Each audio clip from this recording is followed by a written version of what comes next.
আজকে সবাই খেতে বসে পড়েছি একসঙ্গে। ওই যে সুমিদি সবাইকে খেতে দিচ্ছে। শাক কাটতে নি তো গোটা গোটা টুকরা হবে, এইটা একটা 3 টুকরা হয়। আমি বললাম না না, ছোট ছোট করে কি কাটো না।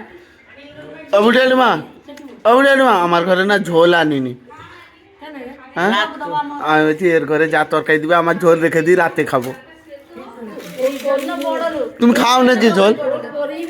হ্যাঁ করেছে, আমার মা করেছে। হ্যাঁ সেটকু মানে কেটকু। আরে শুনো, ঘনাসি তোমার ভিডিও দেখা বলছে খোকনদার ঘরে বৌদি কেমন। কালকে যে পোস্ট করেছিলাম বলছে, আরে সেই যে ছাদে যে ছিল, হ্যাঁ শুকাচ্ছিল। হাই রে দিয়ে সেইটা যখন বলছি দিয়ে সে কমেন্ট করেছে, হ্যাঁ যে খোকনদার ঘরে বৌদি কেমন আছে। আমি বলছি খুব ভালো আছে, খাচ্ছে যাচ্ছে ঘুমাচ্ছে।